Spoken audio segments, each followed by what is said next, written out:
Magandang araw po sa inyo, Sir Blair. Ganun na rin po sa inyong mga giliw na tagapakinig at taga-suporta sa inyong YouTube channel.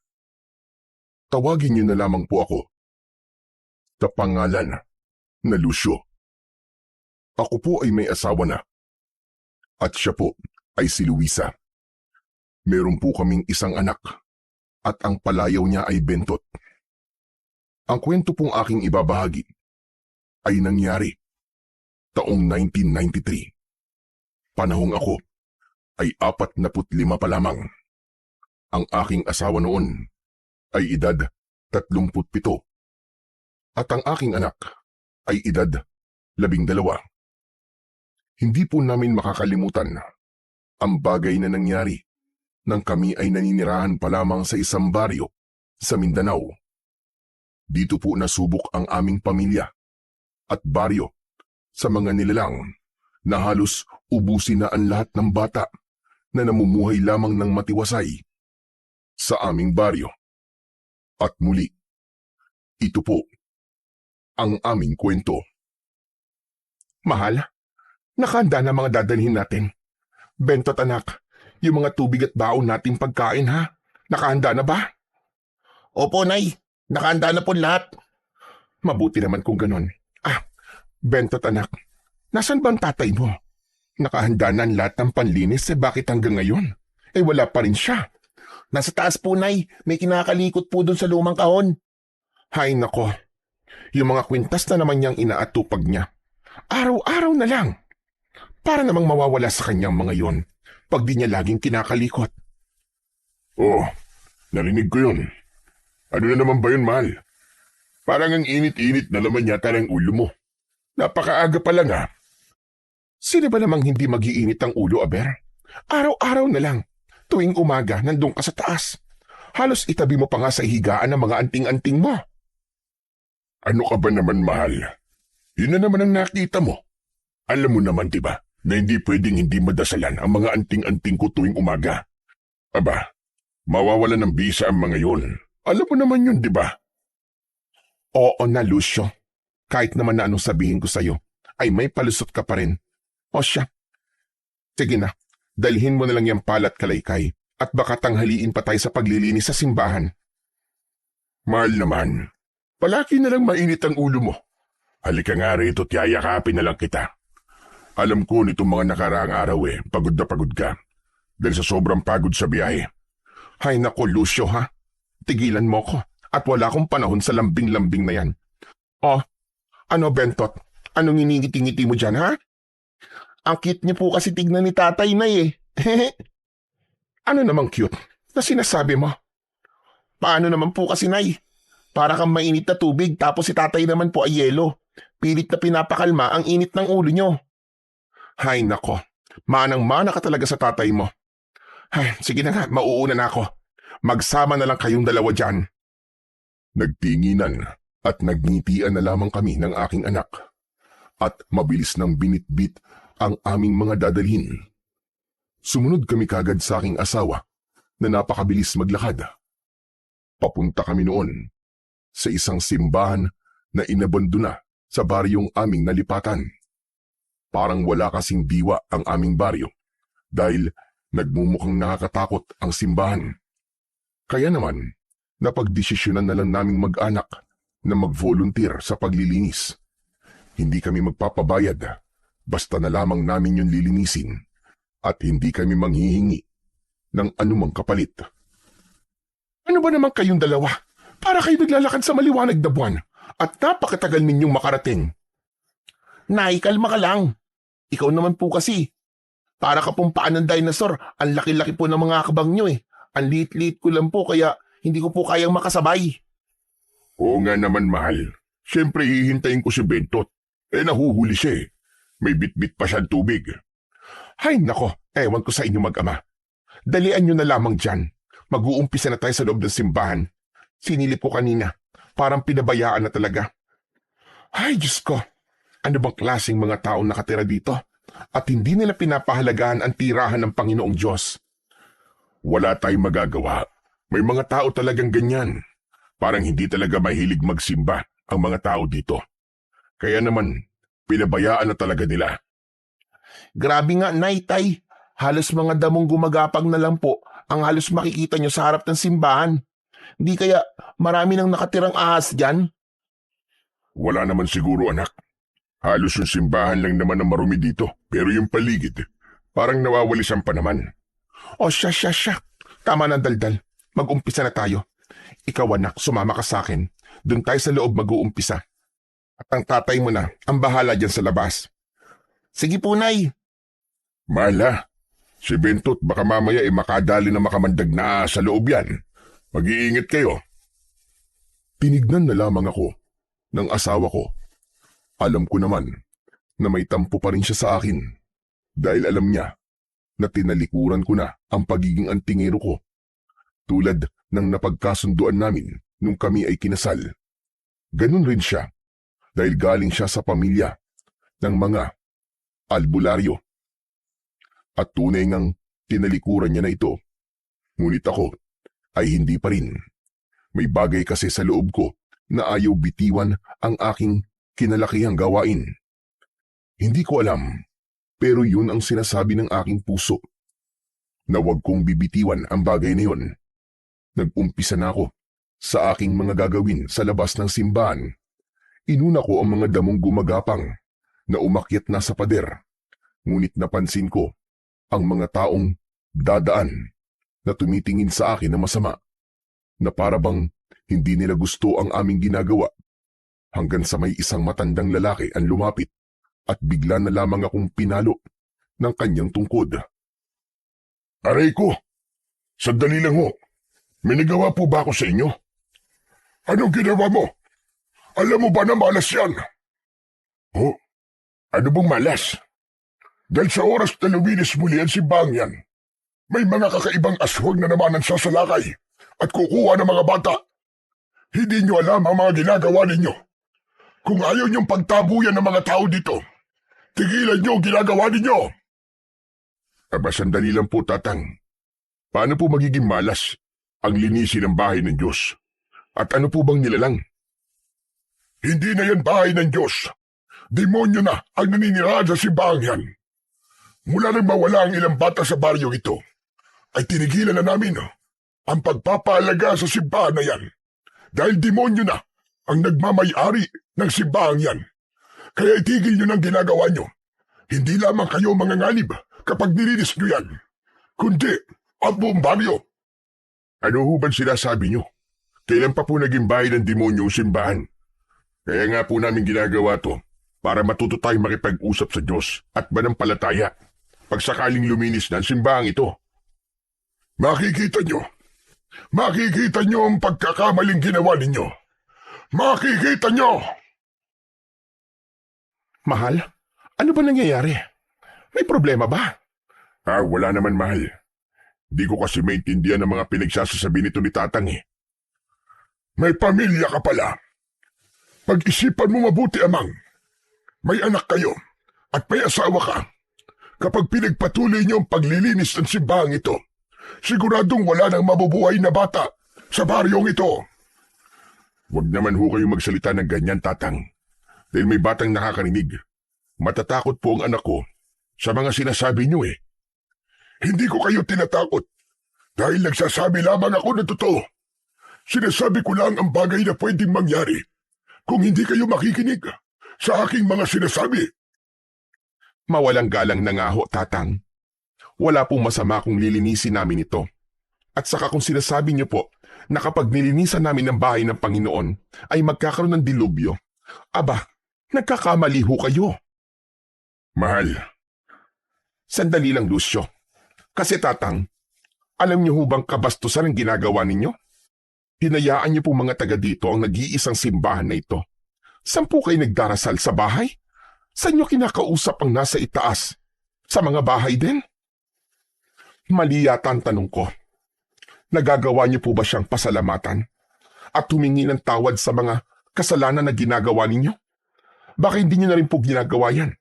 Dahil pinabayaan niyo na ang simbahan niyo. Hindi malayong pati ang pananampalataya ay nakalimutan niyo na rin gawin. Hindi niyo alam ang mga ginagawa ninyo at sinasabi Dahil wala namang Diyos. Dahil kung may Diyos na sinasabi mo, ay di niya hahayaang mangyari sa amin ang nangyari noon. Hindi niya sana hinayaang mawalay sa amin ang aming mga anak. Kaya sa oras na matapos at malinis niyo yan, at nagbalik ang kampo ng kadiliman, sisiguraduhin namin sa inyo na kayo ang pagbibintangan namin. Nagulat na lang ako dahil masyadong nagagalit ang matandang lalaki na yon sa aming mga ginagawa. Matapos niyang magsalita, ay ipinalo pa niya sa lupa ang tungkod na kanyang hawak. Kaya nang makaalis ang matandang yun, ay humarap ako sa asawa ko. Luisa, bakit mo naman ginawa ang bagay na yun? Ang alin ba? Ang ipagtanggol ang katotohanan? Masyado naman kasing mainitin ang ulo mo eh. Hindi ba pwedeng kausapin mo na lang siya ng mahinahon? Hindi yung dinadaan mo sa init ng ulo. Maayos ko naman siyang kinausap, Lucio. Alam mo naman ang pamamaraan ko ng pagsasalita, hindi ba? At kung paano ako tumingin. Ewan ko sa'yo, mahal. Nay, Tay, ano po yung sinasabi ng matanda? Wala yun, anak. Tara na. Bumalik na tayo sa paglilinis sa loob. Halika na. Hindi ako nakaramdam ng masama dahil sa paglilinis namin ng simbahan. Nakaramdam ako ng kaba dahil sa mga halimaw na sinasabi ng matanda at tungkol sa mga batang nawala noon at nawalay sa kanila. Hindi na ako makabalik sa sarili ko. Habang nag-aalis kasi ako ng mga damo sa paligid ng simbahan, ay di ko maiwasang mapaisip. Lucio, mahal, tama na muna yan. Dito na tayo sa gilid ng simbahan. May lamesa at mga upuan doon. Kumain na muna tayo. Sige mahal. Susunod ako. Si Bentot ba nasaan? Nauna na doon. Wawalisin niya raw at pupunasan ng mga upuang bato at lamesa. Sumunod ka na lang sa akin, ha? Sige mahal, susunod na ako. Binitiwan ko ang itak na aking hawak. Nagpagpag ako ng kamay at mabilis na sumunod sa aking asawa. Pagdating doon, naabutan ko ang anak ko at ang asawa ko na inihahanda na ang aming mga kakainin. Aba, masarap yata ang niluto ng mahal ko ngayon Aba, oo naman, Tay. Si nanay pa ba? Alam mo naman magaling magluto si nanay, di ba? Tapos, paborito pa natin. Kalderetang itlog ng pugo. Ayan ka na naman, Bentot, ha? Tanghaling-tanghali Pambobola mo na naman ang pinapairal mo. Manang-mana ka talaga sa tatay mo, hay. Parehong-pareho kayo. Aba, nananahimik ako rito. Ako na naman ang nakita mo. Ay, oo naman. Hindi ba't sa mga pambobola mo rin noon? Kaya mo ko napaibig? Naku, mahal. Kung ang tinutukoy mo yun dati, lahat ng yun ay totoo. Walang halong pambobola doon. Totoo naman kasi na kakaiba ang angkin mong kagandahan. Hay sos, Lucio. Kumain ka na lang dyan at gutom lang yan. Si nanay talaga ayaw pa kasing maniwala. Totoo naman po kasing ang ganda-ganda niyo kahit may pagkamasungit po kayo. Ikaw rin, Bentot. Gutom na at pagod lang din yan. Kumain ka na lang din dyan. Masyado niyong piniiral yung tinatago niyong kalupitan sa pambobola. Hay nako, makakain na nga lang. Hindi naman maitatanggi na maganda naman talaga ang aking asawa. Masungit nga lang.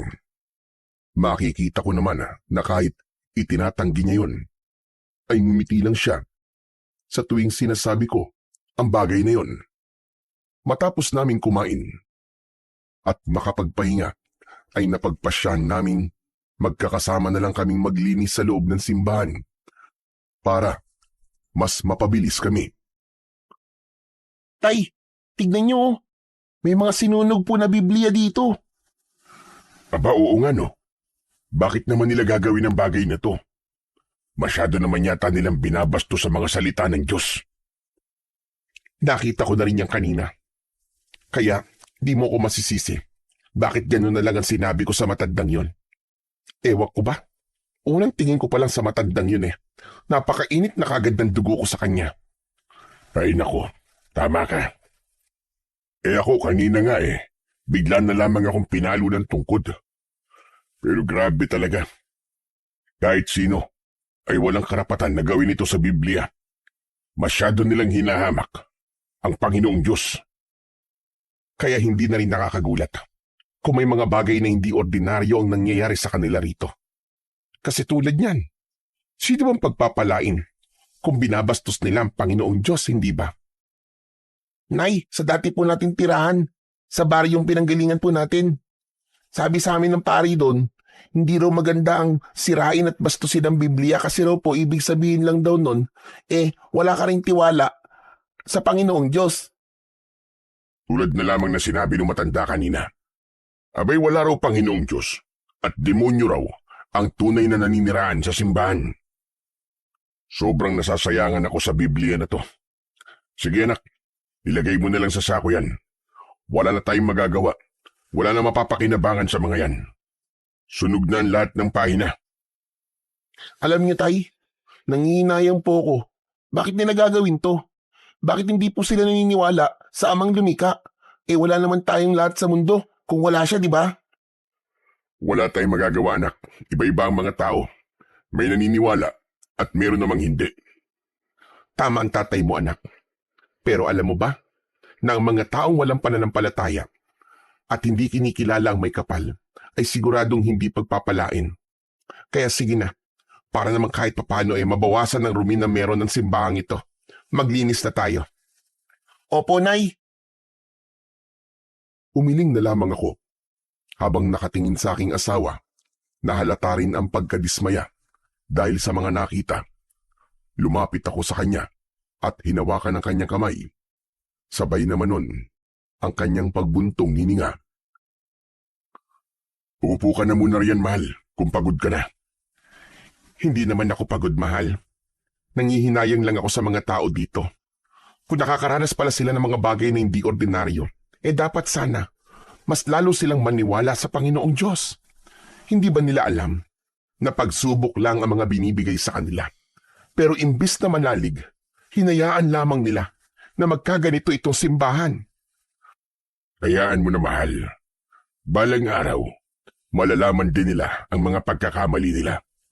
Balang araw maiintindihan din nila. Kaya wag mo na lamang problemahin ang bagay na yan. Ang mahalaga nandito tayo at hindi humihingi ng anumang kapalit. Malinisan lamang ang tahanan ng ating Panginoong may kapal. Tumango na lamang ang aking asawa at habang isinasako ng aking anak ang mga natira sa mga sinunog na Biblia, ay tinulungan ko naman si Luisa sa pagpupunas ng mga upuan. Lumipas lang ang ilang oras ay nagpasya na kaming maglakad pa uwi. Itinago na lang namin doon ang pala at kalaykay at balak naming bumalik na lamang kinabukasan. Maliban sa mga kalaykay, mahal, wala na ba kayong naiwan sa simbahan? Wala na, mahal. Dala naman namin ni Bentot ang mga gamit na nadala natin kanina. O siya, akin na yung bit-bit mo, mahal. Pati na rin ikaw, Bentot. Itak lang naman ang dala ko Salamat, mahal. Ay, nako. Grabe. Sulit talaga ang pagod, ano? Lalo na alam naman natin na may dahilan ang pagpapagod natin at bukal pa sa kalooban ang ating ginagawa. Tama ka dyan, mahal ko.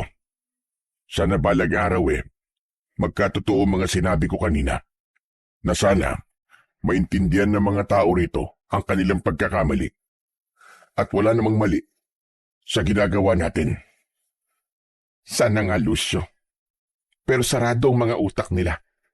Hindi nila yon maiintindihan panigurado.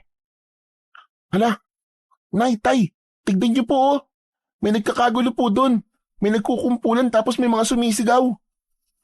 Aba, oo nga no. Tara, lapitan natin. Wag na, Lucio. Nakita mo naman kung paano tumingin ang mga tao sa atin kanina, di ba? Gusto ko lang naman tignan, Luisa. Baka may problema at makatulong tayo.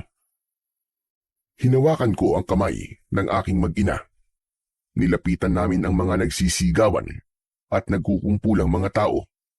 Nakita namin doon ang isang dalagang hinahawakan ng isang lalaki na kung titignan ay halos kasing edad ko lamang. Umiiyak ang lalaki habang nagkikikisay naman ang dalaga at may bumubulang itim na likido sa bunganga nito. Diyos ko, Ano ba nangyayaring ito? Tay, natatakot po ako. Huwag kang matakot, anak. Halika dito sa tabi ko. Lucio, anong gagawin mo? Hindi ko pinansin ang tanong na yun ng aking asawa. Sa halip ay nilapitan ko ang lalaking may hawak sa dalaga. Brad, mawalang galang na. Ano ba nangyayari sa kanya? Hindi ko alam eh. Bigla na lamang siya nagkaganyan. Noong una, agad naman siya naging maayos pero ngayon ay hindi. Buwan ko siya kanina. Nanggaling kami sa labas ng baryo. Dinala ko siya sa ospital. Hindi kami tinanggap dahil mukha raw kami walang pambayad. Hindi ko na alam ang gagawin ko sa anak ko. Diyos ko, hindi maganda to. Mukhang masamang elemento gumawa nito sa kanya. Sumama kayo sa bahay. Albularya ang asawa ko. Baka may maitutulong kami. Pakiusap, tulungan niyo kami. Kahit na anong kapalit gagawin ko para lang maging maayos ang anak ko. Sige, magmadali kayo. Paraanin niyo siya. Kailangan maagapan kagad ang nangyari sa bata. Anak, mauna ka. Ituro mo sa kanya ang direksyon ng bahay. Kakausapin ko lang ang nanay mo habang naglalakad. Sige po, Tay. Sige po, Manong. Tara na po. Naunang naglakad ang aking anak at ang mag-amang gusto kong tulungan. Ngunit nang lingunin ko ang aking asawa, napakasama ng tingin niya sa akin. Narinig niya pala ang mga sinabi ko sa lalaking gusto kong tulungan. Ano yun, Lucio? Anong pinagsasabi mong tutulungan? At albularya ako. Mahal, teka lang naman. Huwag ka naman magalit. Sige na. Alam ko naman na kahit na tinalikuran mo ng pagiging albularya, kayang-kaya mo pa rin. Naririnig mo ba mga sinasabi mo, Lucio? Hindi ka muna kumonsulta sa akin bago mo ko pinangunahan. Nag-aagaw buhay na ang anak niya, mahal. Pakiusap naman. Tulungan natin sila. Baka dahil dito mapabalik natin sila sa pananampalataya sa Panginoon. Baka dito natin maumpisan na pabalikin sila sa kalooban ng Diyos. Alam mo ikaw, hindi ka talaga marunong tumupad sa mga pangako mo. Nung ikinasal tayo, nangako ka sa akin, natatalikuran na natin ang mga dati nating buhay. Pero ano nangyayari ngayon? Pasensya ka na kung ganun, mahal. Alam mo naman na hindi ko talaga kaya. Pumayag lang ako noon kasi mahal na mahal kita. Ayokong dahil sa pagiging antingero ko, maghiwalay tayo. Mahal mo nga ako, pero dapat matuto ka ring tumupad sa mga pangako. Bahala ka na nga sa buhay mo. Hindi ko gigisingin ang pagiging albularya ko dahil matagal ko nang tinalikuran ang bagay na yon. Mahal naman, pakiusap naman mo. Ito na yung chance natin na makita ng mga tao na may himala at may Diyos. Makinig ka sa akin, mahal. Ito na yung chance natin para maparating natin sa kanila na kailangan natin ng pananampalataya sa buhay. Yung pagiging albularya mo ang magiging tulay natin para magbalik loob sila sa may kapal. Pakiusap naman, mahal, kahit ito lang. Hindi ako tinignan ng asawa ko. Sa halip ay nagmadali siyang naglakad. Alam ko naman sa sarili ko na gusto niya talaga ng normal na buhay. Ngunit dahil hindi ko kayang makakita ng mga taong nahihirapan, ay hindi ko magawang talikuran ang aking katungkulan bilang isang antingero. Sumunod ako sa aking asawa at alam ko na hindi ko siya mapipilit. Kaya naman, nag-alala ko sa anak ng lalaking gusto kong matulungan. Nang makarating kami sa bahay, nadatnan namin doon ang lalaki katabi ang anak niyang dalaga na hindi pa rin tumitigil sa pagkikisay. Ngunit nalampasan lamang sila ng aking asawa at umakyat sa aming tulugan. Anong gagawin natin? Pakiusap. Tulungan niyo ang anak ko. Huwag kang mag-alala. Tutulungan namin ang anak mo. Diyan ka lang at kakausapin ko lang ang asawa ko. Diyos ko, ngayon pa lang ay nagpapasalamat na ako sa inyo. Tinanguan ko lamang ang lalaking nasa aking harapan. Tatayo pa lang sana ako, pero bumalik na ang asawa ko galing sa itaas. Suot niya ang kanyang mga kwintas at dala rin niya ang mga gamit niya sa pagiging albularya. Oh, mahal. Oo na, Lucio. Pero gagawin ko to dahil sa isang bagay na gusto kong maibalik sa baryong ito. Ngumiti ako at tumingin sa lalaking nasa aming harapan. habang naluluwa siyang nakatingin sa aking asawa. Hindi ba't sinabi mo sa asawa ko na kahit na ano ay gagawin mo para mapagaling ang anak mo? Oo, kahit ano pakiusap lang tulungan niyo ako. Ang anak ko na lamang ang meron ako. Kung ganon, ipapangako mo ba na magbabalik loob ka sa Panginoong Diyos? Alam kong mali na pilitin ka, pero gagawin ko ito dahil may paniniwala ako at hindi ako magkakaroon ng kakayang maging albularya kung hindi dahil sa Kanya. Oo, sige. Pagkatapos nito, pinapangako ko na magpapasalamat ako sa Kanya. Ibibigay ko muli ang aking sarili sa Kanya at mananampalataya akong muli sa Kanya. Kung ganon, iwan niyo muna kami.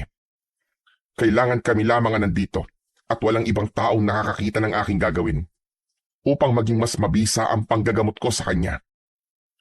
Magtiwala ka sa asawa ko at magdasal. Sa likod muna tayo ng bahay.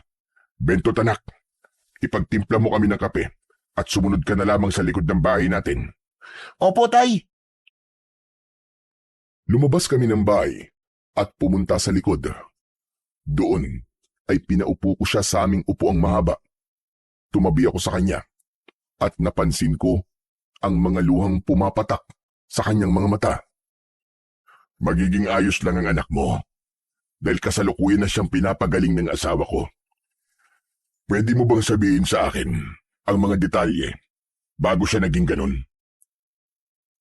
Bago yun, gusto ko munang magpakilala. Ako si Artemio. Pwede mo akong tawaging Temyo. Ako naman si Lucio, pare. Salamat ha. At di kayo nagdalawang isip na tulungan ako. At kung tinatanong mo kung ano ang mga nangyari bago yung nangyari sa anak ko, nagkatampuan kami. Sa totoo lang, hindi nakakapagsalita ang anak ko. Pero nakakarinig siya. Tungkol sa nanay niya ang dahilan ng tampuan namin. Pagkatapos, umalis siya ng bahay. Halos maghapon siya wala. Pag-uwi niya, namumula na ang mga balat niya. At kahapon na naging ganyan siya. At may itim na likido lumalabas sa bibig niya. Hindi naman nagtagal ang ganun. Kaya akala ko ayos lang siya. Pero naulit-ulit kanina. Nung una ko pa lang siyang makita, alam ko na kagad na may mali. Lalo na ang itim na likido na bumubula sa bibig niya. Masasabi kong mga masamang elemento ang may gawa nun sa kanya. Hindi ko alam pero sana ay maging ayos lang siya. Natatakot ako para sa lagay ng anak ko, pare. Hindi ko siya kayang mawala. Magtiwala ka lang, Temyo. Magiging ayos lang ang anak mo. Kaya, kung magiging maayos man siya, sana naman, magpasalamat kayo sa Diyos na nasa itaas. Tumangulang si Temyo sa mga sinabi ko. Pagkatapos nun, ay tumingin siya sa kawalan, habang ang anak ko namang si Bentot ay sakto lamang ang pagdating, bit-bit ang mga kaping aking tinatimpla. Oo nga pala, Temyo. Anak ko, nag-iisa namin siyang anak ng asawa ko. Bentot po ang pangalan ko. Pwede niyo po akong tawaging Ben o di kaya ay Tot. Pwede rin po namang pareho, Ben at Tot.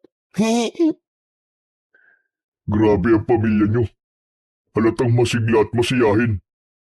Dahil yun sa pananalig namin at paniniwala.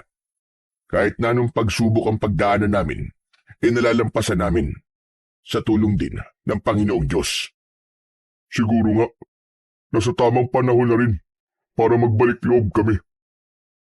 Magmula kasi nang mawala ang pananalig namin. Ang dating pasakit na nararanasan namin ay mas lalo pang lumala. Umalis ang asawa ko dahil sa hirap ng buhay. At ngayon ang anak ko naman. Karma ko na yata ito. Dahil imbis na labanan ko ang pagsubok, tinalikuran ko pa ang Panginoon. At hindi naniwala sa Kanya. Temyo, ang masasabi ko lang, hindi ganun ang nasa itaas. Magbalik loob ka at patatawarin ka niya. Ialay niyo ang lahat sa Kanya at pagkatiwalaan siya ng buong puso. Makikita niyo sa hinaharap, hinding-hindi niya kayo pababayaan. Tama ka. Salamat sa iyo, pare. Kundi dahil sa iyo, sa lahat ng mga sinabi mo. Ay hindi ako matatauhan. Wala yun. Naiintindihan ko naman kayong mga taga dito eh. Baka mahirap lang talaga ang mga pinagdadaanan nyo. Kaya kayo tumalikod sa Panginoong Diyos. Tama ka. Maliban sa akin, dumanas din ang kahirapan ng baryong ito. Bagong lipat lang kami noon ng asawa ko at pinagbubuntis niya pa ang anak namin. Nalaman namin na ilang taon nang nakalipas. May mga sumalakay raw dito sa baryong ito ng mga halimaw na hindi nila malaman kung ano. Madami daw ang mga batang kinuha. Kasama na doon ang anak ni Lolo Taling. Binatilyo na ang anak niya nung panahong yun. Ang sabi nung iba 16 na raw. Ngunit nasama pa rin ito sa mga kinuha. Magmula daw ng araw na yun, kinumbinsi niya ang lahat na walang Diyos. Dahil kung may Diyos daw, ay hindi sila nito pababayaan. Pero malalim pa noon ang pananalig namin. Ngunit nang mag-umpisa na ang kamalasan sa ani at halos wala na kami makain kahit nagtatrabaho naman ako, wala pa rin nangyayari. Kaya naman, napasama na kami sa mga taong walang paniniwala at tumalikod sa Panginoon. Yung bang Lolo Taling na sinasabi mo yung matandang may hawak na tungkod na may malaking peklat sa muka. Tama ka, siya nga yun. Kaya pala ganun na lamang ang galit niya nang makita kaming nililinis namin na simbahan. Ayaw niya sa mga tao may paniniwala sa Panginoon dahil para sa kanya ay malas sa mga taong ganun. Nagkakamali siya, Temyo. Dahil ang paniniwala sa Diyos ang siyang pinakaimportante sa lahat. Kasalukuyan pa lamang ng aming mainit na pag-uusap nang biglang narinig namin ang pagtawag ng aking asawa. Tinignan ko si Temyo at mabilis na bumalik sa loob kasama siya. Nakita namin doon ang anak niyang nakaupo na at normal na ang lahat. Diyos ko, anak ko! Salamat naman! Ayos ka na, anak! Hindi ko alam kung paano kayo pasasalamatan. Pero bilang kapalit, nangangako ako na buong pusong magbabalik loob kami sa Panginoon. Diyos ko, maraming salamat po, Panginoon. Pinanood lang namin si Temyo na sobrang saya nang makita ang kanyang anak na maayos na ang kalagayan. Lumipas pa ang ilang sandali, nagpaalam na siya kasama ang kanyang anak. Matapos nun ay sinundan ko ang aking asawa na paakyat ng muli sa aming tulugan. Mahal, maraming salamat ha. Dahil ginawa mo ang bagay na yun. Ay nako, ano pa nga bang magagawa ko? Pero sana, dito na nga mag-umpisa ang lahat. Sigurado yun, mahal. Nakita niya ang isang himala, mahal ko. Dahil kung ako ang tatanungin, kung wala ka bilang albularya, sigurado kong wala ng pag-asang maisalba ang dalagang yun. Ama ka, dahil isang napakalakas na itim na lamang lupa ang gustong makuha ang buhay ng dalagang yun. Nahirapan din ako, pero naalis ko pa rin. Napakaraming kababalaghan sa baryong ito, mahal. May bagay pa akong nalaman. May mga halimaw din daw na sumalakay dito dati. At madami daw ang nakuwang mga bata. Ibig sabihin, totoong nasa panaginip ko, mahal. Anong ibig mo sabihin, mahal ko? Nung unang gabi nating natulog sa bahay na to, nalaginip ako. Hindi ko alam kung babala ba o nangyari na. Pero sa panaginip ko, hinuha raw si Bentot ng mga halimaw na may itim na balat, abo ang buhok at mapupula ang mga mata. Habang ang mga pangil nila ay parang sa tari ng manok. Kakaiba talaga, mahal. Hindi ako sigurado. Pero bilang isang antingero, nung kabataan ko, kasama ko pa ang pamilya ko. Marami kaming mga nakasagupang mga nilalang na dilim. Pero sa palagay ko, mahal, aswang ang tinutukoy mo. Sana naman ay mali ang nasa isip ko. Hindi ko kayang mawala ang kaisa-isa nating anak, mahal ko. Hindi mangyayari yun, Luisa, mahal. Dahil habang nandito ko, kasama ang panalangin, ay hindi ko kayo pababayaan ni Bentot. Po, tay? Ano po yun? Ay, naku anak. Nakikinig ka na naman sa usapan namin ng nanay mo, ano? Sorry po, Tay. Di ko lang po mapigilang makinig. Tapos, narinig ko po ang pangalan ko. Akala ko po tinawag niyo po ako eh. Sos, nagpapalusot ka pa. Ang sabihin mo, makinig ka talagang makinig sa usapan namin ng tatay mo. Halika nga rito, anak. At gusto ko lang kayong yakapin ng nanay mo. Lumapit ang anak ko sa amin ng kanyang nanay. Niyakap po sila pareho ng napakaigpit. Matapos doon, ay tinulungan namin si Luisa na mag-asikaso ng aming makakain. At nang matapos ay sabay-sabay kaming kumaing mag-anak. Mabilis naming ginawa ang lahat ng mga dapat gawin bago matulog.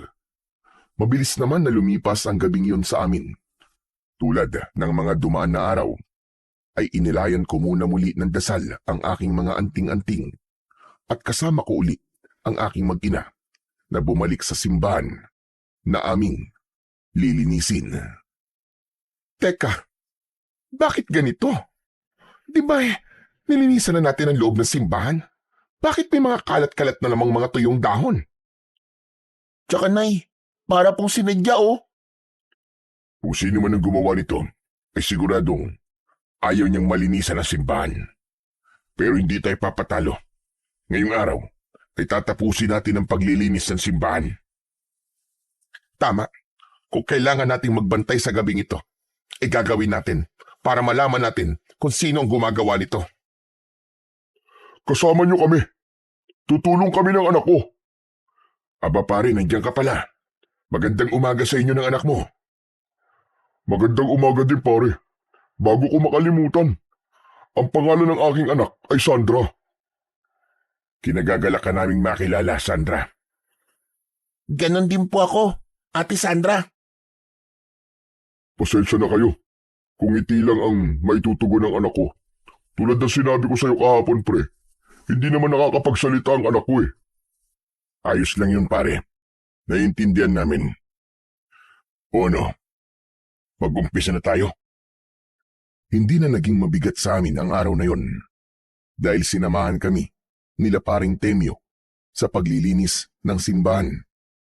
Hanggang sa umabot kami ng hapon at ang lilinisin na lang namin ay ang labas nito.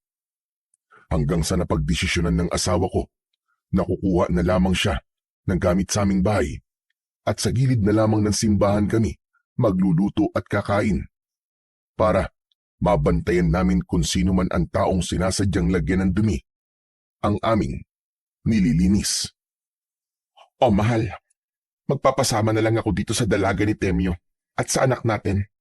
Kukuha lang kami ng bigas at mauulam at mapaglulutuan na din. Dito na lang tayo magpalipas ng gabi. Sige, mahal. Pare, pwede ba yun? Gustong isama ng asawa ko ang anak mo. Tsaka, sama-sama na lang daw tayo dito. Total naman eh. Sabi mo, sasamahan niyo kami sa paglilinis, di ba? Naku, walang problema yung pare. Sandra anak, samahan mo muna ang Tia Luisa mo. Tumango naman ang anak ni Artemio. Naiwan kaming dalawa. Padilim na ng mga sandaling yun. Kampante naman ako dahil kasama naman ng mga bata ang aking asawa. Alam ko naman kasing magaling sa pakikipaglaban si Luisa kung sakaling mapagtripan sila sa daan. Pre, grabe naman ang pagkamuhi ng mga tao dito sa simbahan. Sa totoo lang, halos ang loob ng simbahan ay nalinisan na namin kahapon. Kaso, tulad ng nakita mo kanina, para bang sinadyang lagyan ng tuyong dahon ng loob. Ewan ko ba paring Lucio, kahit kami ng anak ko nun, malaki din ang pagkamuhi sa tahanan ng Diyos. Pero nang makita ko ang himala na ginawa ng asawa mo, nawala ang dating pagkabuhi ko. Pero hindi dapat ganun. Alam mo, hindi ang Diyos ang gumagawa ng malas. Dahil nasa kamay nila yun. Ginagabayan lamang sila. Pero kung tatahakin nila malilandas, hindi na yun ang ginusto ng nasa itaas.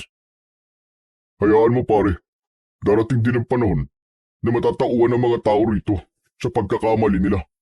Tulad ko. Sana nga pare, kasi hindi rin maganda na wala silang pananampalataya sa Panginoon. Buti nga't dumating kayo eh. Balak na kasing ipagiba ni Lolo Taling ang simbahang ito.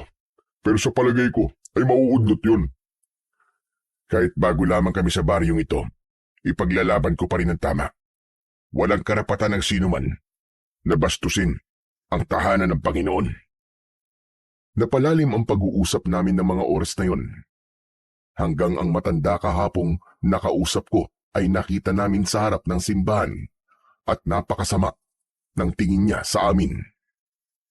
Pati ba naman ikaw, Artemio, ay nagpapalinlang? Mawalang galang na ho. Wala pong panlilinlang na nagaganap. Tama ho si Lucio. Buong puso ko pong tinanggap ang pagbabalik loob sa ating amang lumikha. Walang lumikha. Walang Diyos. Yan ang lagi ko sinasabi sa inyo. Dahil kapag nalalagay tayo sa panganib, mga sarili lang din natin ang inaasahan natin.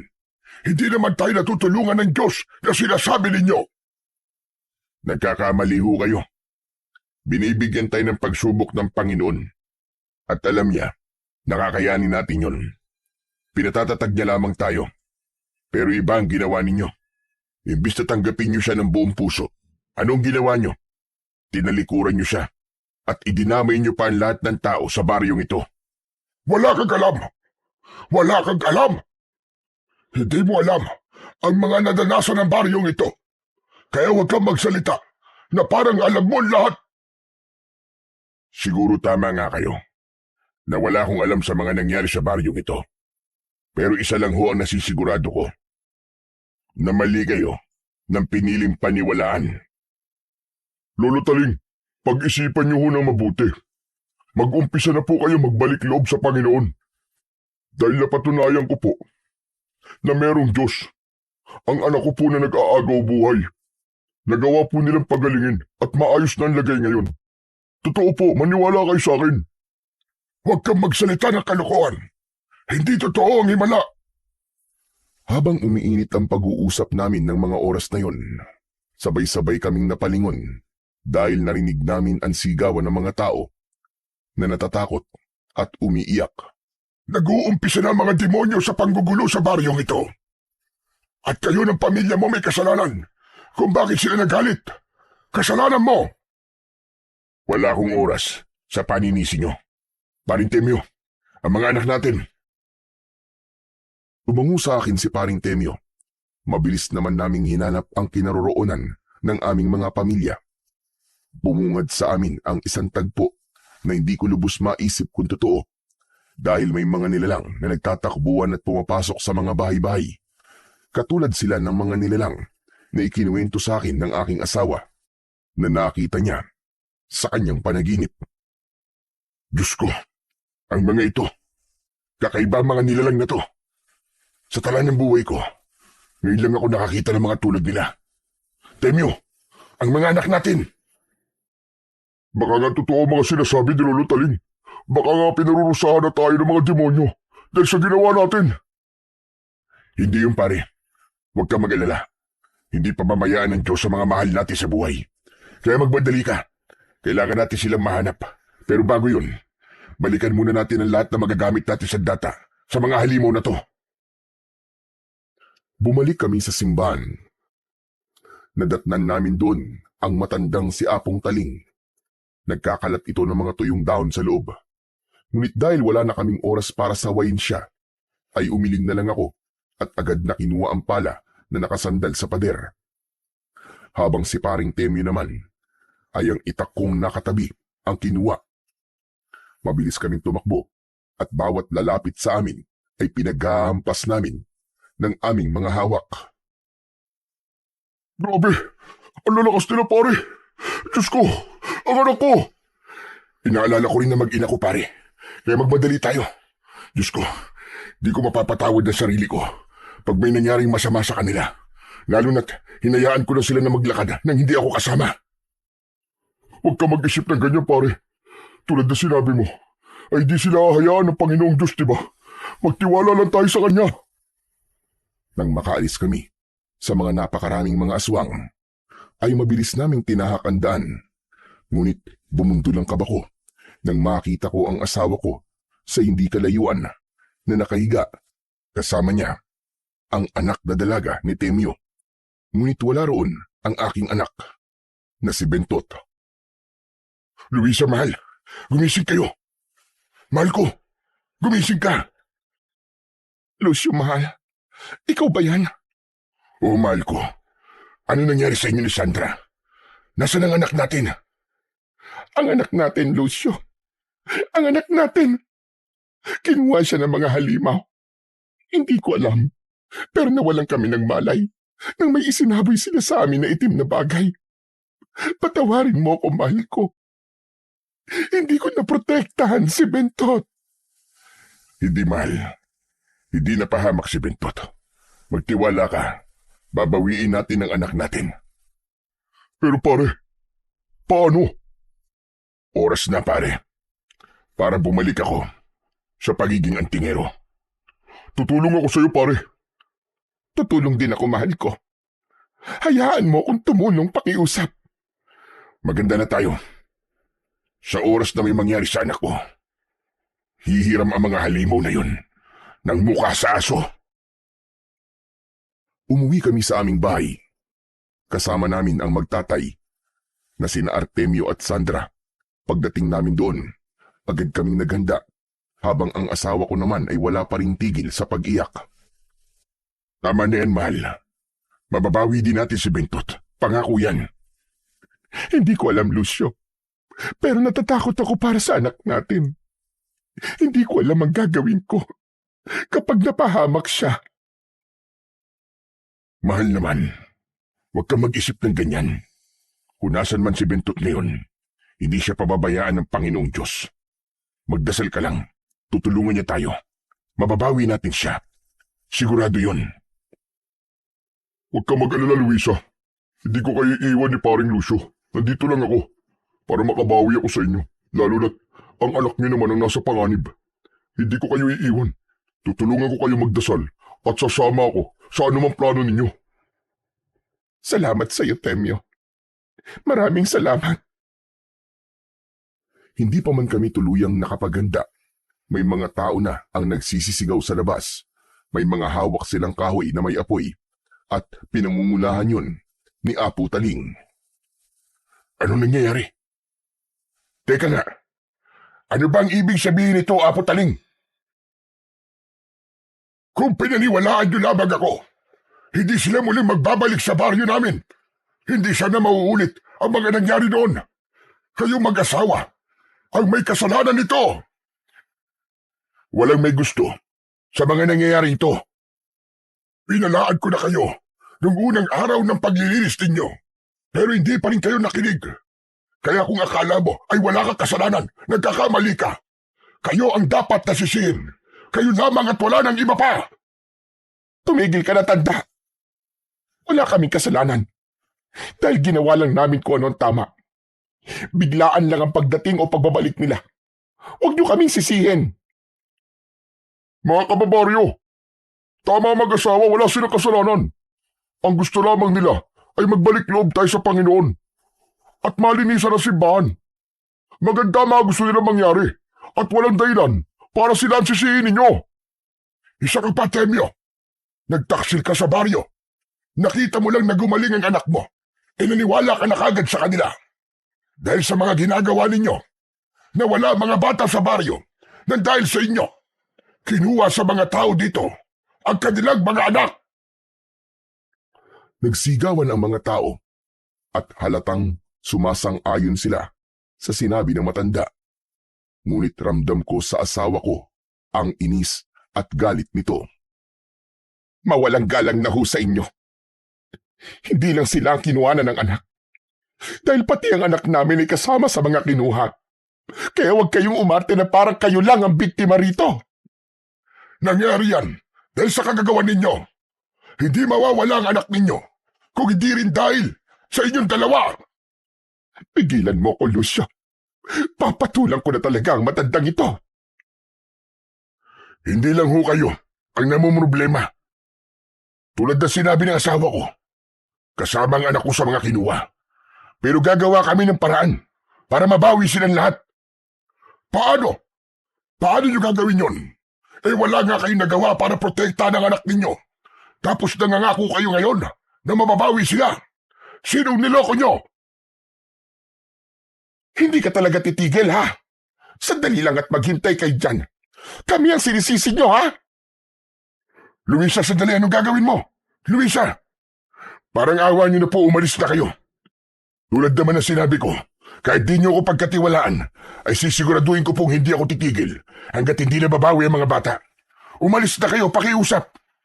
Hindi kami aalis dito. Sige, sunugin ang bahay nila. Nalintikan na. Akma pa lamang, nasusunugin ng mga tao ang aming bahay. Agad na bumalik ang asawa ko. Bit-bit ang 2 timba. Tama ho kayo nang narinig.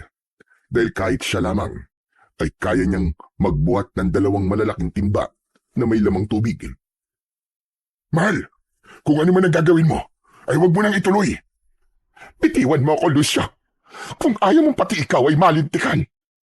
Hay kayo! Sige, subukan ninyo sunugin ang bahay namin. Sisiguraduhin kong lalabas ang pagiging salbahe ko. Sige, ipakita niyo ang tunay ninyong ugali na kahit makadiyos kayo, kung titignan, ay masasama ang mga ugali ninyo. Mabait po akong tao. Mabait ako sa mga taong nagpapakita sa akin ng kabutihan. Pero pag ang kaharap ko ay demonyo pa sa demonyo, hindi ako nagdadalawang isip na ilabas ang isa kong ugali. Hindi kayo makaintindi na salitang gagawin ng lahat, mabawi lang sila. Sige, etong sa inyo! Mabilis na isinaboy ng aking asawa ang tubig na nasa balde gamit ang isang tabo hanggang sa nagawang magtakbuhan ng mga tao kasama si Apo Taling dahil hindi lang pala yun ordinaryong tubig. Nilagyan pala yun ng asawa ko ng paminta. Dahilan para mangati sila. Bakit mo naman ginawa yun, mahal? Kung hindi ko gagawin yun, Lucio, hindi mapuputol yung mga bulungan at paninisi nila. Kahit na hindi mo dapat ginawa yun. Tumahimik ka nga, Lucio. Alam mo kung magalit. Kahit na sinisisi na tayo ng mga tao, nagagawa ko pa rin silang ipagtanggol.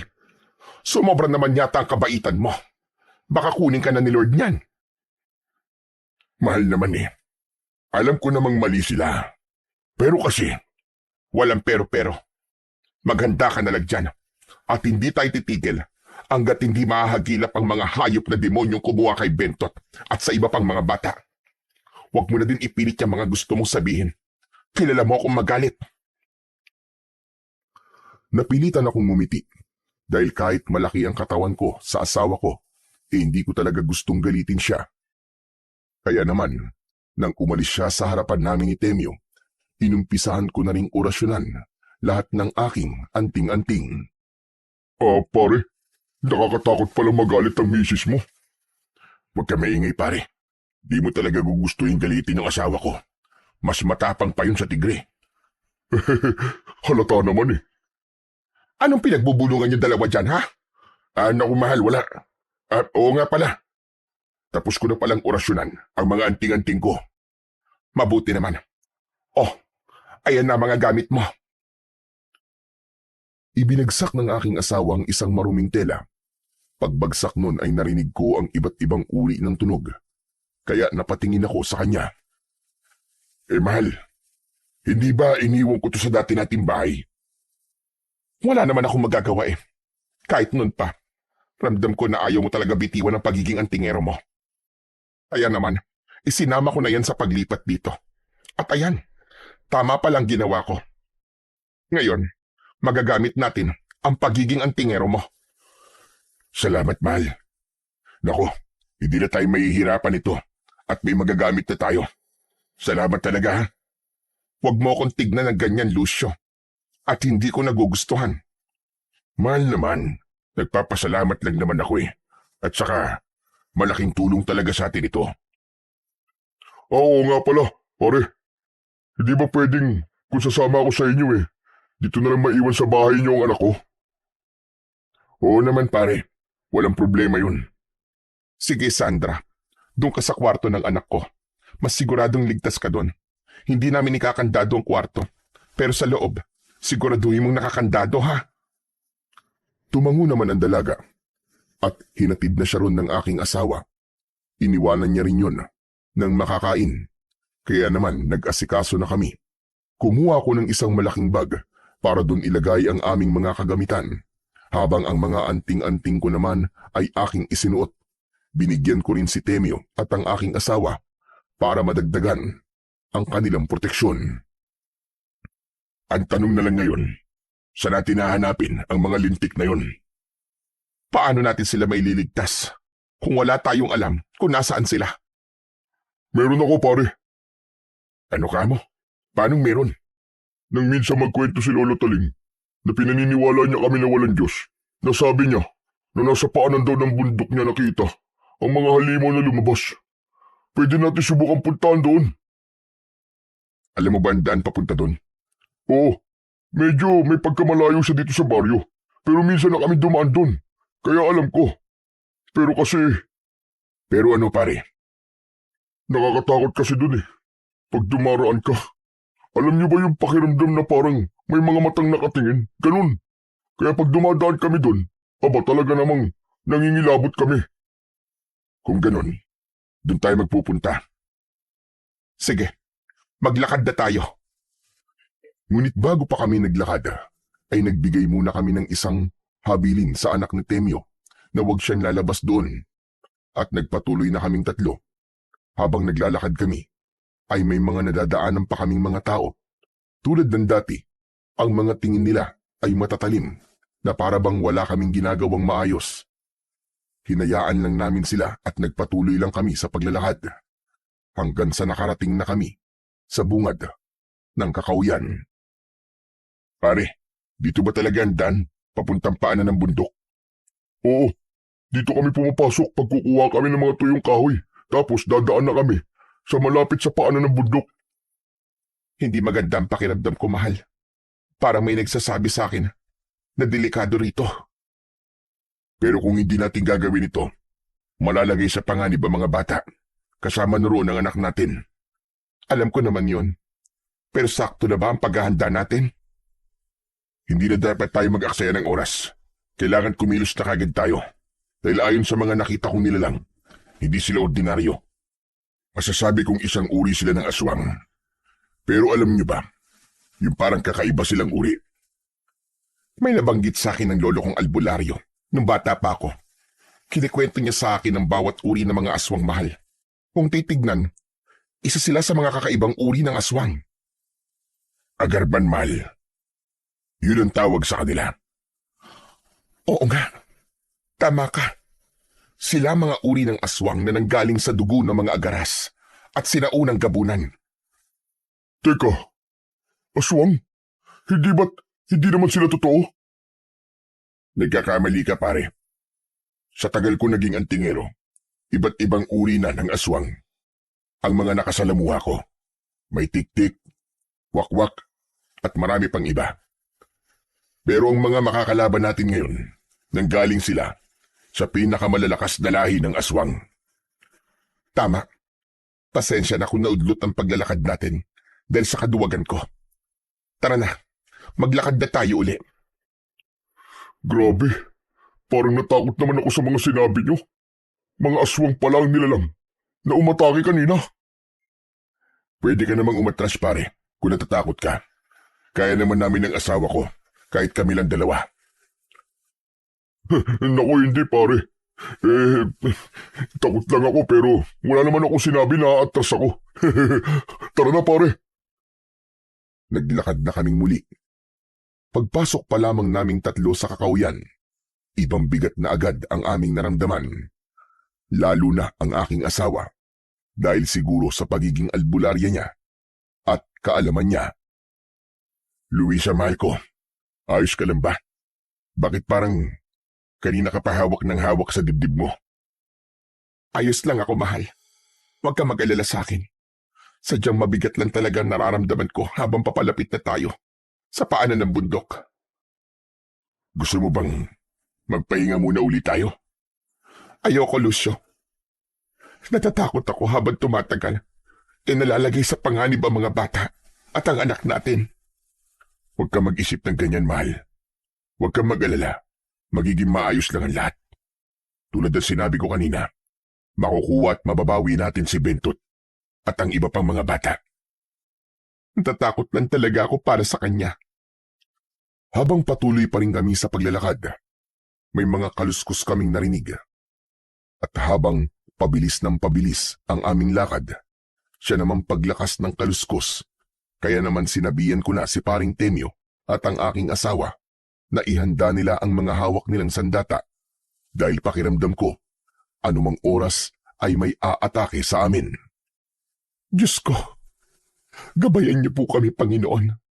Bigyan niyo po kami ng lakas sa magiging laban namin. Huwag niyo po kaming pababayaan. Umaaligid lamang sila, pare. Maganda kayo. Pare, natatakot ako. Diyos ko, ano ba itong pinasok ko? Nakita kong napapapikit na si Temyo. Dala siguro ng takot. Masasabi ko na para na din kaming matalik na magkaibigan. Dahil kahit sandali pa lang kaming nagkakakilala, ay agad kaming nagkagaanan ng loob. Pambihira ka naman, pare, oh.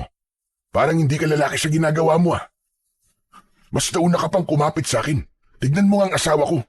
Mas astig pang tignan sa'yo. Paano, pare, natatakot talaga ako eh. Mas madami na sila nito kasi pupunta tayo sa lungga nila.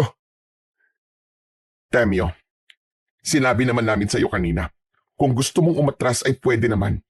Tapos ngayon, nagagaganyan ka. Pasensya na. Akala ko talaga kasi tapang ko na kayo eh. Alisin mo muna ang kamay mo, pare. Parang may aatake sa atin. Hindi ako makagalaw eh. Kung nakakapit ka sa akin na parang ikaw ang asawa ko. Ay, pasensya na, pare, pasensya na. Hindi nga ako nagkamali dahil maya-maya lang ay may mga aswang na lumabas.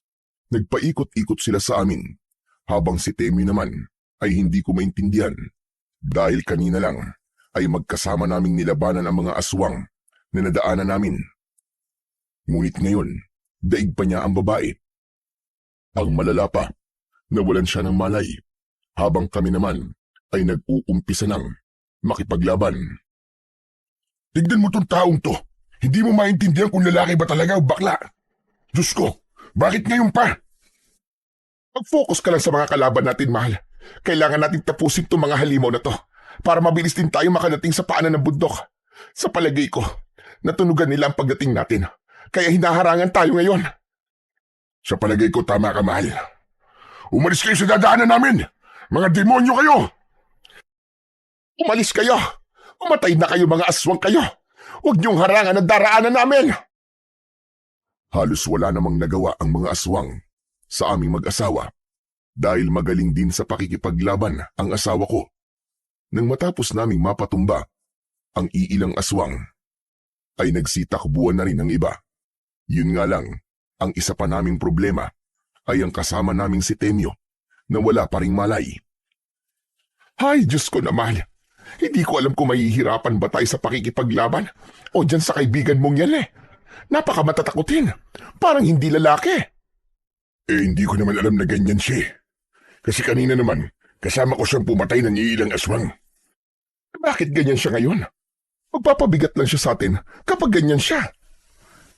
Hintayin na lang natin siya magising. Hindi naman natin siya pwedeng iwan dito. Napatay nga natin ang mga aswang. Hindi naman natin alam kung may mga mababangis na hayop dito at baka malapa pa siya. Ay, ano pa nga bang magagawa ko? Mabuti pa. Magpahinga na lang din muna tayo. Kahit sa umaga naman pwede natin puntahan ang lungga nila eh. Sana lang talaga. Madatnan pa nating buhay ang mga bata. Luisa, mahal, huwag ka kasi mag-isip ng kung ano-ano. Sigurado na ligtas sila. Hindi sila basta-basta papatayin ng mga aswang. Lalo na ang anak natin. Para namang ang lakas ng loob mo. Parang sigurado ka. Ngayon ko lang kasi naalala, mahal. Diba, nasa anak natin ang isa sa mga anting-anting ko. Kaya siguradong hindi siya basta-basta mapapatay. Nagawa nga siyang makuha, diba? Natatakot ako na baka wala na pala tayong madadatnan. Mahal naman. Sinabi ko nga sa'yo huwag ka mag-isip ng ganyan. Ayos lang si Bentot. Ayos lang siya. Tama na yan.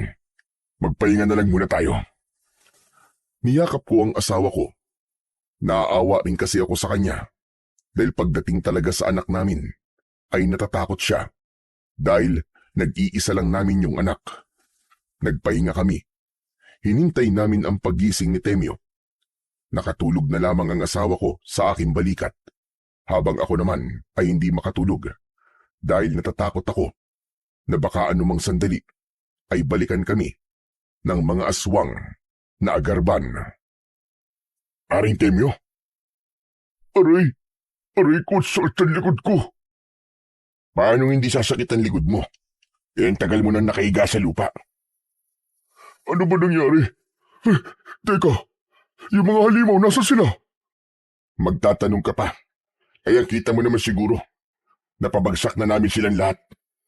Diyos ko, salamat naman kung ganun. Ang mabuti pa pare, umuwi ka na lang. Hindi mo naman yata talaga kayang makipaglaban eh. Nasa gitna kasi tayo ng laban. Bigla ka na lang na imatay. Pasensya na pare. Pero sige, babalik na lang ako sa baryo. Tapos, itutuloy na lang namin ng anak ko ang naudlot natin paglilinis sa simbahan. Mabuti pa nga pare. At pakisabi na rin sa mga tao na huwag silang mag-alala. Dahil nasisiguro ko na iuuwi namin ng asawa ko ang mga anak nila. Sige pare, pasensya na ulit ah. Maglalakad na ako. Sige pare, mabuti pa nga. Baka mamaya magising itong asawa ko at maabutan ka niya. Nako, dadakdakan ka nito. Mabuti pa nga talaga aalis na ako. Nakakatakot ang asawa mo eh. Naglakad ng palayo si Temyo. At maya-maya lang, nagising na ang asawa ko. Nagtaka naman siya kung bakit wala na si Temyo. Pero sinabi ko na lang na pinauwi ko na. Hindi naman tinugunan ng asawa ko yun. Hindi na rin kami nag-aksaya pa ng oras at agad na kaming naglakad. Hanggang sa pareho na kaming nagutom ng asawa ko. Pero ang meron lang kami ay tubig. Kaya naman, tiniis na lang namin ang tubig upang pansamantalang mawala ang gutom na aming nararamdaman. Kanina pa tayo naglalakad, mahal. Pero hanggang ngayon ay hindi pa rin tayo nakakarating sa paanan ng bundok. Malilintikan talaga sa akin ng mga aswang na yon. Kapag may ginawa o kapag sinaktan nila ang nag-iisa kong anak, makikita nila ang galit ng isang ina. Huminahon ka lang, mahal. Masyado ka namang mainit eh. Kalma lang. Sino ba naman kasi ang mapapakalma kung ganitong halos mamatay na ako sa kaba? Kaya nga diba sabi ko sa'yo, kumalma ka lang. Magiging maayos lang ang lahat. Pero teka, mahal, naamoy mo ba yun? Ang alin? Ang lansa. Ang baho. Umaalingasaw. Parang nabubulok na laman. Aba, oo nga ano. Sinundan namin ang naaamoy naming mabaho. Hanggang sa nakarating kami sa isang malaking kuweba. Doon nakita namin ang parang katawan ng mga batang naagnas na at nakasabit sa labas ng kuweba. Kung hindi ako nagkakamali, matagal na ang mga katawan na yon. Diyos ko, napakawalang kaluluwa nila. Sigurado ako, mahal, na yan na ang kuta nila. Tama ka. Pero anong plano? Papasok tayo. Pero sa amoy na yan, hindi kagad tayo makakapasok. Teka lang. Hinubad ko ang suot kong damit at gamit ang aming matatalim na itak ay hiniwa namin yon. Hinati namin at parehong itinali sa aming pang-ibabang muka na saktong natatakpan ang aming mga ilong. Nagdahan-dahan kami sa pagpasok. Pagdating namin sa loob ay nagulat kami dahil napakalaki nito. Hindi namin kagad nakita ang mga bata kaya nag-ingat kami sa paglalakad hanggang sa umabot kami sa isang malaking bato. Diyos ko, saan nila nilagay ang mga bata?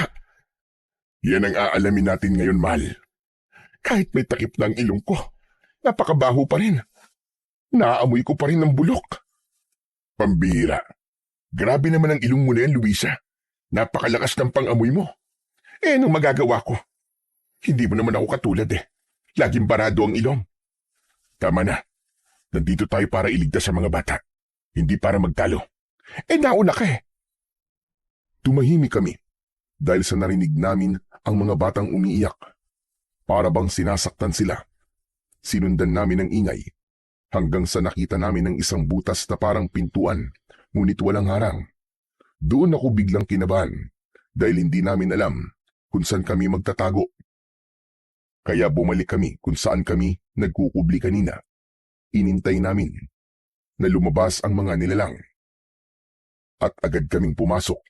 Ngunit nadatnan namin doon ay ibang muka ng mga bata. Wala dito si Bentot, mahal. Wala nga rito ang anak natin. Paano ba yan? Anong gagawin natin? Sandali lang ha. Mga bata, huwag kayong maingay. Huwag kayong matakot. Hindi kami katulad nila. Pwede bang malaman kung may iba pang mga bata at kung may iba pa silang pinagdalhan? Hindi sumagot ang mga bata. Ngunit may isang matabang bata ang lumapit sa amin. Ibinuka nito ang kanyang bibig. Doon nagimbal kami nang makita namin na pinutulan pala sila ng dila habang ang mga mata naman nila ay puno pa rin ng takot. Diyos ko, mga hayop talaga sila. Mga bata lang kayo. Bakit nila ginagawa sa inyo ito? Mga demonyo talaga ang aswang ngayon. Sisiguraduhin kong mapapatay ko kayong lahat. Paano, Lucio? Anong gagawin natin sa mga batang ito? Hayaan mo, mahal. Mahaba pang araw. Hahanapin muna natin si Bentot. Sige. Pero, o ano mga bata? Alam kong hindi niyo ako makakausap at hindi kayo makapagsalita. Pero pwede bang magtiwala kayo sa akin? Tulungan niyo kami. Hanapin natin ang iba pang mga bata. Umupo ang matabang bata at kumuha ng isang bato. Nagsulat siya sa lupa na alam niya raw ang ibang pinagdalhan sa mga bata. Ang sabi pa niya sa amin, mamayang gabi raw, sila na raw ang isusunod na papatayin. Ayon pa sa mga sinulat niya, nakikiusap daw siya na sana ay ilabas namin sila doon dahil gusto pa raw nilang mabuhay. Naluwa naman ang asawa ko at tumango. Walang mamamatay sa inyo rito. Maipapangako ko yan. Huwag kayo mag-alala. Sabayan niyo lang na mataimtim na pagdadasal. Na sana ay magtagumpay kami ng asawa ko. Luisa, mahal, may mga paparating. Saan tayo magtatago, Lucio? Nataranta kaming humanap ng mapagtataguan.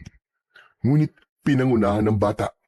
Binigyan nila kami ng daan na ang ibig sabihin lang ay gagamitin nila ang kanilang katawan upang takpan kami.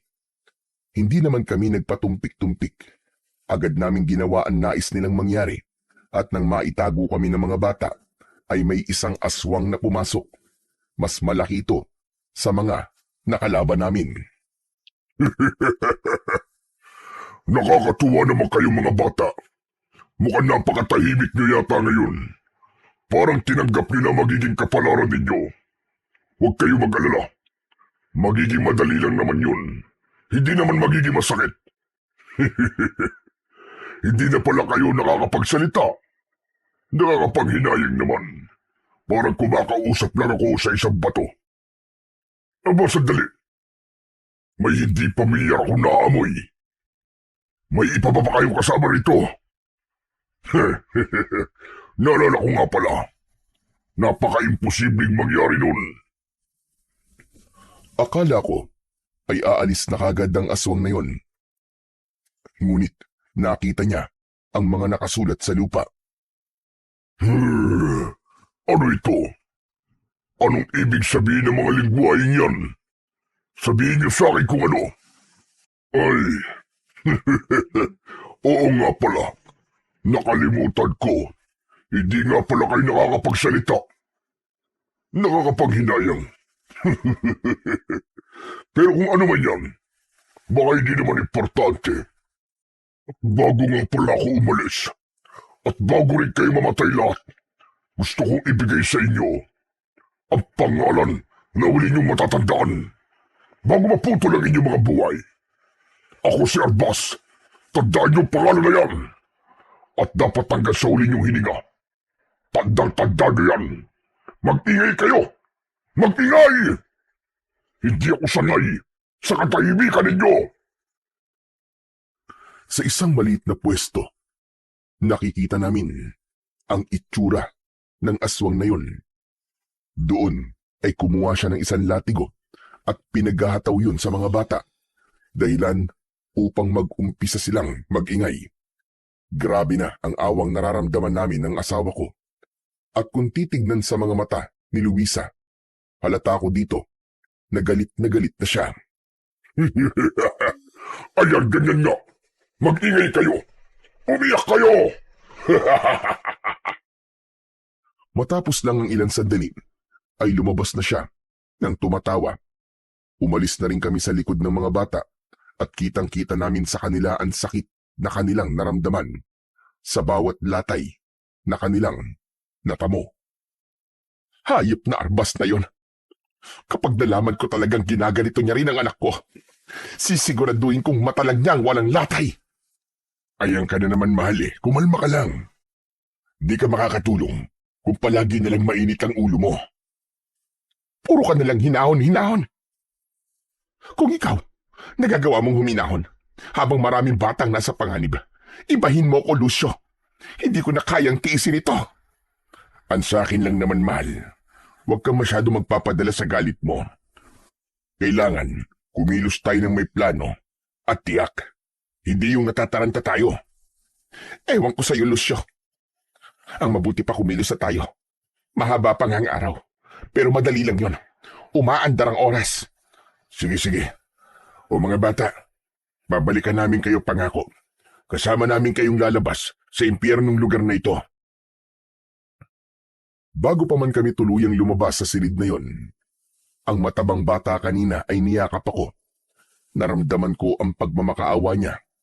Kaya naman umupo ako sa harapan niya at hinawakan ko ang magkabilaan niyang balikat. Huwag kang mag-alala, bata. Pangako ililigtas namin kayong lahat dito. Wala ng bata ang mapapatay pa nila. Basta tulungan niyo kami gamit ang tahimik na pagdarasal. Pwede ba yun? Tumango ang bata habang lumuluwa. Hindi ko alam, pero naramdaman ko ang sakit na nararamdaman niya. Kaya nag-umpisa na kaming maglakad ulit at mag-ikot-ikot sa malaking kuwebang yun. Masyadong malaki ang kuweba na to, mahal. At napakakaiba. Mahanap din natin ng ibang bata, mahal. Huwag kang mag-alala. Alam mo, mahal, may ano rin sa matandang yun, ano? Yung lolo Taling na binabanggit ni Temyo. Alam pala nila kung saan naglulungga ang mga aswang. Bakit hindi nila sinubukang iligtas noon ng mga naunang nawala? Hindi naman kasi natin sila kagaya, mahal. Kasi albularya ka na may alam sa pakikipaglaban. Habang ako naman, bata pa lang, naasa na ng pamilya ko ang bawat galaw ko. Sa madaling salita, galing ka sa pamilya ng mga albularyo na manunugis. Habang ako naman, galing sa pamilya ng mga antingero. Sila, wala naman silang kakayahang ipaglaban ang kanilang mga sarili. Dahil mga ordinaryong tao lang sila. Mali ka rin eh. Naging duwag sila na dapat tutulungan nila ang mga bata. Anong ginawa nila? Natakot. Naduwag. Mahal, baka meron pa silang ibang dahilan. Basta, ang alam ko ay mga duwag silang lahat. Hindi man lang nila kayang ipagtanggol ang mga anak nila. Habang patuloy kami sa paglalakad, nagkaroon kami ng isang problema. Dalawang magkaibang daan at kailangan naming mamili. Ngunit gusto ng asawa ko na malaman kung ano ang meron sa dalawang daan na yon. Kaya kailangan naming maghiwalay. Sumang-ayon na lamang ako at niyakap ko siya ng maigpit. Mag-iingat ka, mahal. Kapag ka nagkaproblema, sumigaw ka lang na malakas at kunin mo ito. Dalin mong itak ko. Maliligtas ka niyan sa bingit ng kapamakan. Oo, mahal. Mag-iingat ako. Ganon din ikaw, Lucio.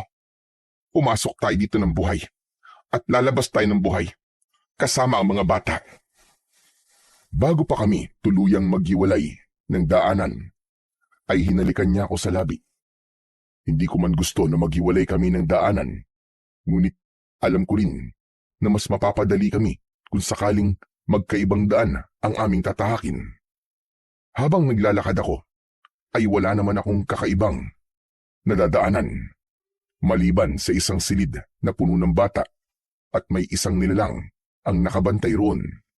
Kaya naman, dahan-dahan akong lumapit at maingat yun na ginilitan sa leeg. Ipinasok ko ang katawan sa loob ng silid kung nasaan ang mga bata. Nakita ko ang takot sa mga mata nila, kaya sinubukan ko silang pakalmain. Ang napansin ko sa kanila ay may mga dila pa sila. Doon ko lang naintindihan na may direksyon ang pagpatay nila sa mga bata, dahil hindi ko rin doon nakita ang aking anak at maaaring sa daan na tinahak ng aking asawa ay doon inilagay ang mga bagong bihag. Matagal na ba kayo dito? Sabihin niyo sa akin, saan kayo nakatira?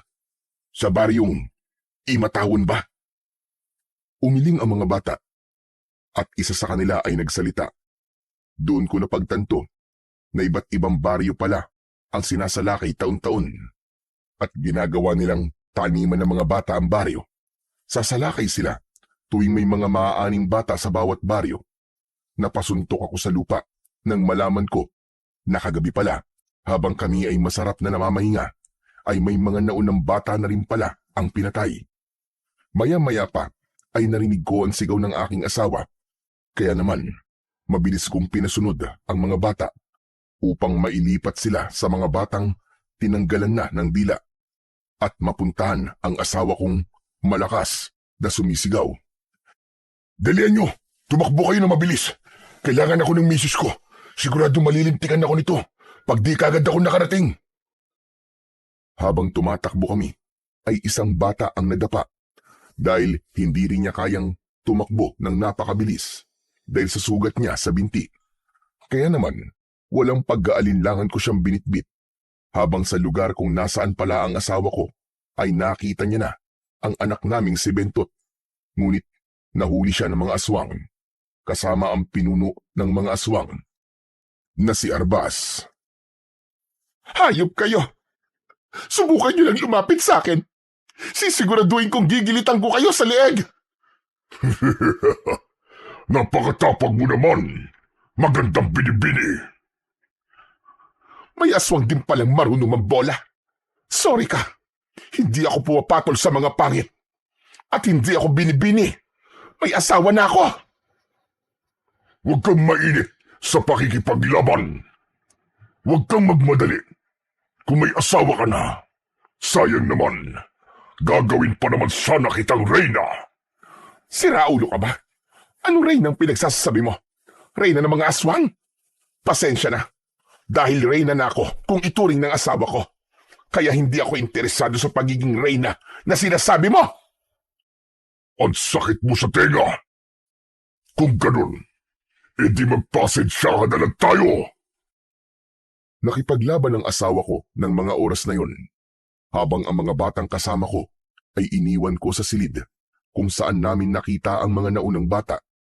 Tumakbo ko ng mabilis at naabutan ko na lamang ang asawa ko na hawak na sa liig ng halimaw na si Arbas.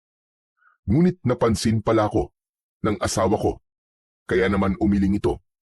Kaya naintindihan ko siya at hindi na ako tumuloy sa paglapit. Bitiwan mo ako, hayop ka! Huwag mong hintayin labanan ka ng asawa ko. Dahil pagdating sa mga tulad mo, ay hindi siya nagdadalawang isip at siguradong papatayin ka niya. Huwag mong masyadong ipagmalaki ang asawa mo sa akin. Dahil wala naman siya rito para iligtas kayo. At kahit na anong sabihin mo, sigurado namang wala din siyang magagawa. Dahil sa lugar na ito, ay ako ang Panginoon at ako lang ang makapangyarihan. Ako lang at walang sino man ang kakayanin ng kapangyarihan na meron ako. Kung akala mo ikaw lang ang pinakamalakas sa lahat, nagkakamali ka. Huwag mong masyadong pairali ng pagiging mayabang mo. Dahil ang amang lumikha, ang pinakamalakas sa lahat at wala nang iba. Malakas siya. Sige nga, humingi ka nga ng tulong sa kanya ngayon. Iharap mo sa akin ang Diyos na sinasabi mo. Sige, iharap mo. at lalabanan ko siya. O ano, wala kang maiharap, di ba? Nasaan ngayon ang Diyos na sinasabi mo? Iharap mo siya! Iharap mo! Oh, wala di ba? Dahil hindi siya totoo. Hindi siya totoo! Hindi ko alam kung bakit patuloy lang kayo sa pagsamba sa kanya. Samantalang, hindi niyo naman siya nakikita at nakakasama at hindi pa pinakikinggan ang mga dasal ninyo. Dahil hindi ka na ng Diyos, sa bawat galaw naming mga nananalig sa Kanya, ay sinasamahan kami ng Kanyang diwa. Maghintay ka lang, dahil iba kumilos ang Panginoon. Iba siya kung magparusa, at nasisigurado ko na ibabalik ka niya sa impyernong pinanggalingan mo at magsasama kayong dalawa ng tatay mong si Satanas. Kung kanina ay natutuwa pa ako sa'yo dahil sa angkin mong kagandahan. Ngayon, sobra na akong naiirita dahil sa bibig mong madala. Bitiwan mo nanay ko! Bitiwan mo siya!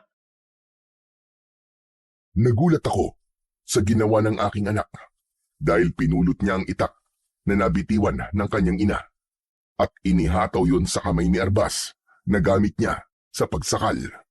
Dahilan upang bumaon yun ng pagkalalim-lalim. Hayop ka, bata ka! Hayop ka! Papatayin kita! Uunahin na kita! Sinipa ni Arbas ang aking anak sa dibdib. Dahilan upang tumilapon ito at magpagulong-gulong. Hindi ko naman na nagustuhan ang kanyang ginawa at mabilis na akong lumapit sa kinaroroonan nila. Mga bata, sige na, tumakbo na kayo! Sabihan niyo mga bata sa uling silid ng kuwebang ito. Bilisan niyo, tumakbo na kayo! Luisa! Mahal ko! Kaya mo pa bang tumayo? Oo, mahal, pero ang anak natin... Bitbitin mo na si Bentot. Ilabas mo na mga bata sa kuweba. Iuwi mo silang lahat. Ako nang bahala rito. Pero, paano ka? Kaya ko na ito, mahal. Magtiwala ka sa akin. Hindi ako pababayaan ng Panginoong Diyos. Kayang-kaya kong patayin ang demonyong ito. Nang mga sandaling yon, mabilis nang kumilos ang aking asawa. Binitbit niya ang aming anak na si Bentot na nawalan ng malay dahil sa ginawang pagsipa ng hayop na si Arbas.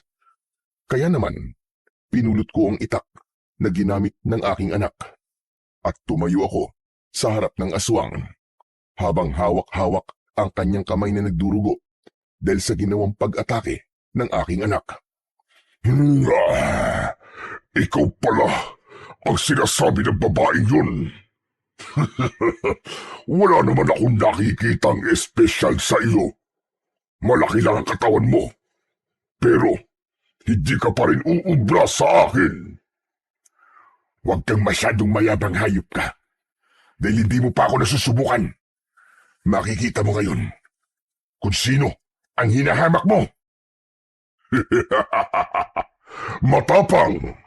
Matapang ka, lalaki! O kayo, ano pa bang ginagawa niyong mga damuho kayo? Habulin niyo ang mga batang nakawala! At kung manlaban sila, ay patayin niyo at lantakan. Lalong-lalo na ang babaeng asawa nito. Kung gusto niyo, pagsawaan niyo muna bago niyo kainin. Iilan lang ang mga aswang na humabol sa mag-ina ko at sa mga batang aming napakawalan. Dahil ang iba sa kanila ay mabilis ko ring napatay. Iilan lang din ang naiwan sa tabi ng pinunong si Arbas. Ilang sandali lang. Ang sugat kanina ng halimaw na aking kaharap ay mabilis na naghilom. May pagkademonyo ka nga, hayop ka. Dahil kung makikita, ang bilis lang ng paggaling na sugat mo. Sige, lumapit kayo mga aswang! Lapit! Mga diablong buwang kayo! Umatake sa akin ang mga alagad ni Arbas at wala namang kahirap-hirap at madali ko lamang silang napatumba. Doon ko napagtanto na ginamit lang pala ng aswang na si Arbas ang kanyang mga alagad upang mapagaling ng lubusan ang kanyang sarili. Hanip pinabilib mo ko. Kahit pala bubugok-bugok kang mag-isip, ay may tinatago ka rin palang katalinuhan. Hindi ko alam kung matutuwa ako Pero sa ginawa mo sa anak at sa asawa ko, ay hindi ko yung mapapalampas.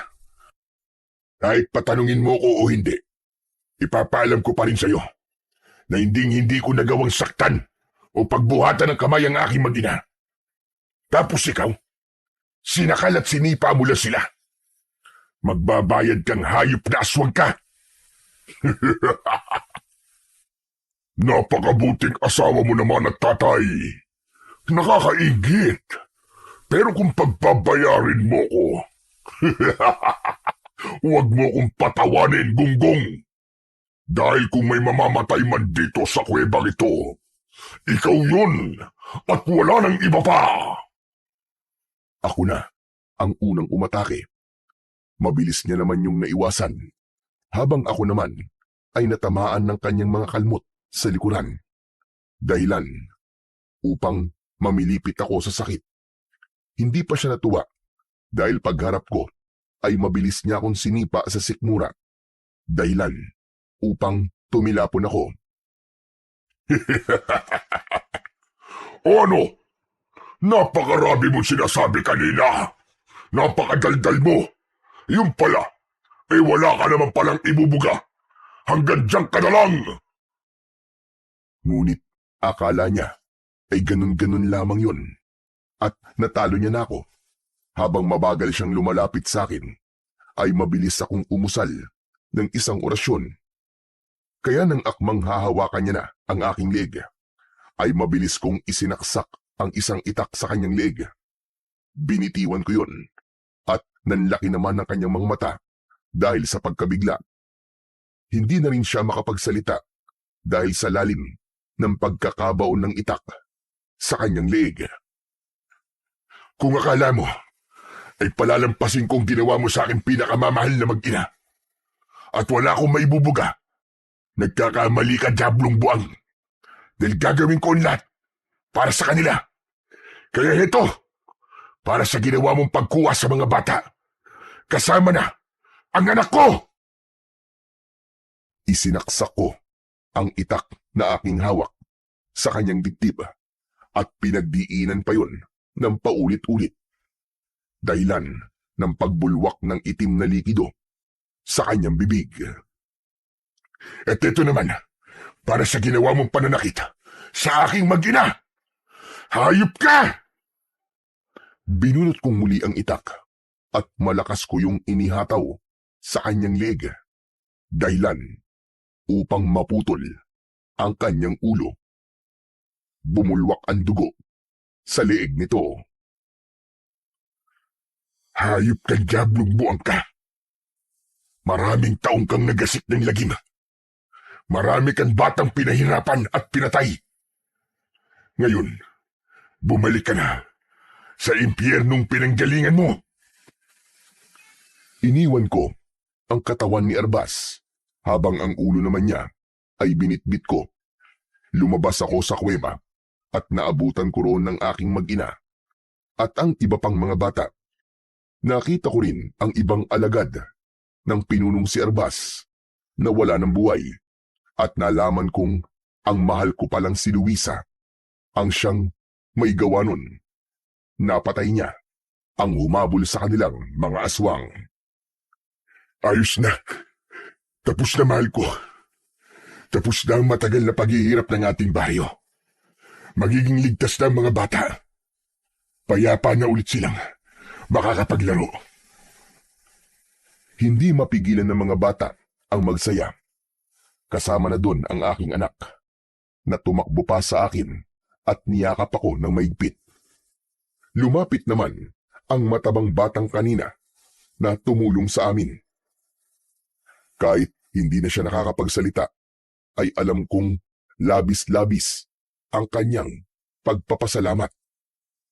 Lumuluha ito na niyakap din ako Hindi naman kami nagtagal sa lugar na yon at mabilis din kaming lumabas sa kakauyan. Nang makalabas kami, ay naghiwa-hiwalay na rin kami. Niyakap uli kami ng mga batang iniligtas namin at ng batang mataba. Hindi na namin nalaman ang kanyang pangalan dahil hindi nga ito makapagsalita. Bumalik kami sa aming baryo. Naabutan namin doon ang mga tao nang makita nila na kasama na namin ang mga bata ay mabilis silang lumapit at nagpasalamat. Doon, ipinakita ko ang ulo ng aswang na agarban na si Arbas at sinabi ko sa kanila na malaya na sila sa takot, na hindi na sila mangangamba, na baka mawala sa kanila ang kanilang mga anak. Dahil sa aming ginawa, nangako sila na buong puso silang babalik sa pananalig sa Panginoon. At doon ako natuwa dahil unti-unti na naming nakakamit ang aming misyon na ibalik ang pananampalataya ng mga tao sa Panginoong Diyos sa baryong yon. Kasama na doon ang matanda na si Apo Taling. Humihingi ako ng tawad sa inyo dahil sa ginawa kong paninisi sa inyo. Kayo pala ang tatapos sa kasamaan ng mga aswang na ilang taon nang namemerwisyo sa baryong ito. Nangangako ako na tutulong kaming lahat sa paglilinis ng simbahan. Babalik ako sa pananalig sa ating buong lumikha. Wala na ho sa amin yun, Apo Taling. Ang mahalaga po, nabalik na po ang pananampalataya niyong lahat sa Panginoong Diyos. Dahil kapag may pananalig, ay walang imposible. Habang tayo ay nabubuhay, nakasama ang paniniwala sa Kanya, ay laging may pag-asa. Sa kasalukuyan, ay masaya na kaming namumuhay at alam kong hindi na nawala muli ang pananalig nila. Kasama namin silang nagsisimba at nagdadasal, nagpapasalamat at humihingi ng tawad. Lagi tayong manalig at huwag nating kwestiyonin ang kaya ng ating amang may kapal dahil siya lamang ang nakakaalam sa lahat. Hindi niya tayo kailanman tinalikuran at ganun din ang gawin natin sa Kanya. Panatilihin natin ang pananampalataya sa Panginoong Diyos sa ating mga puso at isipan. Dahil sa oras na kailanganin natin siya, ay lagi siyang nandyan upang tayo ay iligtas sa kamay ng mga masasamang nilalang. Nawala na ang takot ng mga tao sa aming baryo na dulot ng mga aswang na agarban. Masaya ko na nagbalik na sa baryo ang pananalig at wala ng takot sa kanilang puso. Matapos ang mga pangyayaring yon, ay naisipan namin na magdiwang at pakainin ang mga bata at sama-samang pagsaluan ang aming konting nakayanan. Oh, huwag kayong magtulakan mga bata ha. Lahat kayo mabibigyan. Abay oo naman, matitikman nyo ang masarap na luto ng aking mahal na si Luisa. Oo nga pare. Naamoy ko pa lang naglalaway na ako. Etong anak mo si Sandra, di man lang makapagsalita. Alam ko na excited din siya matikman ang luto mo, Luisa Huwag kang mag-alala dahil balang araw, gagaling din si Sandra at makakapagsalita din siya sa awa ng Panginoon. Labis talaga akong natutuwa. Ngayon lang nangyari na makita ko ulit mga tao na masaya at hindi nababalot ng takot. Salamat sa inyong mag-asawa.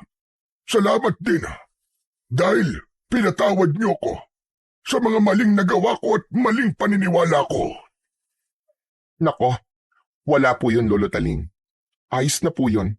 Ang mahalaga po, wala ng pangamba at wala ng gugulo sa baryo. At pinaka-importante sa lahat, nagbalik na ang paniniwala ng mga tao sa Panginoong Diyos sa baryong ito. Tsaka wag po kayo mag-alala, Lolo Taling.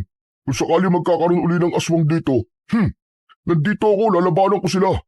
Nakita nito si paring Lucio kung paano ko kalabanin yung ibang aswang. Wala silang binatbat sa akin. Ay sus, tama ka na. Kaya pala nahimatay ka nang makakita ka ng iilang aswang. Pasalamat ka na lang talaga. Hindi agad ako nagising nang makalakad ka na. Ay talaga, kung naabutan kita, talagang aabutin ka sa akin. Abay, pasalamat ka talaga ng malaki. Dahil kung ako nga, takot kay Luisa, mas matakot ka kapag siyang nagalit. Aba, mas malupit pa sa aswang yan. Opo, Mantemyo. Lagot ka talaga kay nanay kung nagkataon. Ano, Temyo? Magsasalita ka pa? Lalabanan pala mga aswag, ha? Mangyaring inantok lang talaga ako nun. Hindi ko nakayanan, kaya nakatulog ako. Bawal magsinungaling, Temyo. Tama na nga yan. Ang mahalaga, masaya na tayong lahat. Hindi ba mga bata? At ligtas na ang lahat. At higit sa lahat, huwag tayong mawalan ng pag-asa at pananalig sa buong lumikha. Sama-sama ang buong baryo na para bang mayroong piyesta. Paraan namin yon upang magpasalamat dahil hindi kami pinabayaan ng Panginoong Diyos sa aming laban. Napatay namin ang mga aswang at hindi lang kami ang nagwagi. Nagwagi din ang mga tao na tumulong sa amin at pinagkatiwalaan kami ng gusto. Huwag nating kalimutang magpasalamat dahil kung walang pananalig sa Panginoon, ang lahat ng ginagawa natin ay baliwala. Sa dulo ng bawat hirap, sakripisyo at laban na yung hinaharap, maging ito man ay pakikipagpambuno sa mga nilalang ng kadiliman o mga pagsubok na tila walang katapusan. Huwag mong kalilimutan na walang puwersa ang makakahigit sa kapangyarihan ng ating Puong May Kapal. Hindi kailanman magwawagi ang dilim sa sinumang lumalakad sa liwanag ng Panginoong Diyos, sapagkat ang kanyang pag-iingat ay hindi nagmamaliw at ang kanyang presensya ay laging sumasa iyo sa bawat unos at panganib. Mananatili siyang tapat, hinding-hindi kanya pababayaan kailanman. Sabi nga sa Isayas 41, talata 10, huwag kang matakot sapagkat ako'y kasama mo. Huwag kang manglupaypay sapagkat ako'y iyong Diyos. Palalakasin kita, tutulungan kita, at aalalayan kita ng aking matuwid na kamay. Hanggang dito na lamang po. At maraming salamat po sa inyong pakikinig.